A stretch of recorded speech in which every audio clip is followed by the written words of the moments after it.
HarperCollins presents The Good Girl's Guide to Rakes by Eva Leigh, read by Zara Hampton-Brown. Chapter 1. London, England, 1818. The wedding hadn't happened yet, and already the marriage was a disaster.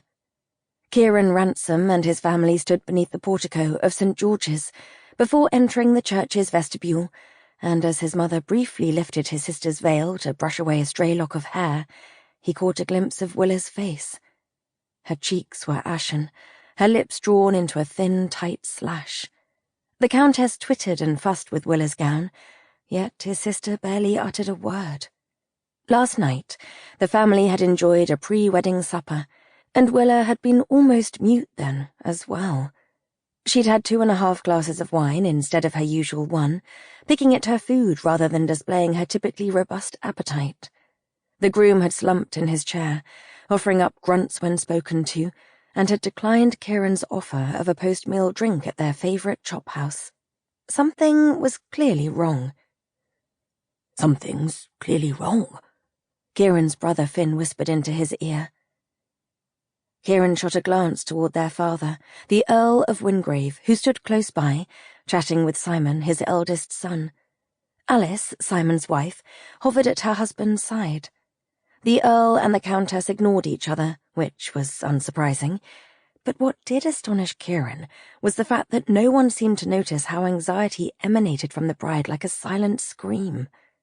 Ordinarily, Willa charged ahead into everything. Places, discussions, opinions. Yet this morning she was rooted in place. "Do you think she wants to cry off?" Kieran asked lowly. "Difficult to blame her," Finn returned. "Dom's been an utter ass these past weeks. Hell, the way he's been carrying on, I wouldn't marry him." She'd jilled Dom? Finn exhaled, and a rueful expression crossed his face. "I wouldn't take that wager, little brother. Remember how she insisted on eating a handful of sand when we told her she shouldn't? She was 5 years old at the time. If anything, her stubbornness has only increased in the intervening years." Kieran couldn't argue against that. He'd initially believed that Willa and Dominic Kilburn were perfectly matched. Two more obstinate beings didn't exist with arguments that involved slammed doors and broken porcelain. Yet Kieran had also seen the adoring way in which Willa and Dom looked at each other, how they always had their hands interlaced, as if unable to bear a moment without touching. Surely they would have a happy, if tempestuous, union. He wasn't so certain of that anymore. Something he did know for a fact was that churches made him deucedly uncomfortable. They were physical manifestations of temperance, solemnity, and quiet reflection, all conditions he studiously avoided. Merely standing outside St. George's caused restless energy to pulse through his limbs, and it was all he could do to keep from leaping onto the back of a passing dray and riding off toward a tavern or the theatre or anywhere that wasn't soaked with staid gravity, like this house of worship. God knew he had no intention of ever standing up as a bridegroom in one of these places. "Christ," he muttered to Finn. "I haven't seen this side of the daytime in years. Tompkins owes me 5 quid, his brother answered. "He said you wouldn't make it, let alone show up sober. But I knew that you'd make an appearance, if only to gorge yourself at the wedding breakfast.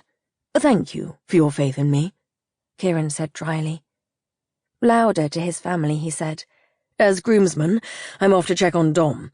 I'll offer my early felicitations for joining his cursed line to ours." "On this day of all days," his father said distractedly. "Spare us your histrionic pronouncements." His mother rolled her eyes, though it was difficult to say whether it was her son or husband who irritated her the most. Giving the Earl an ironic salute, Kieran wrested open the church doors. He raised a brow as Finn fell into step beside him.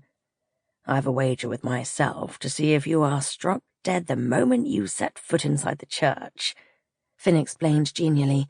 "There will be 2 charred spots on the floor then, yours beside mine." The moment the doors opened, Sample complete. Ready to continue?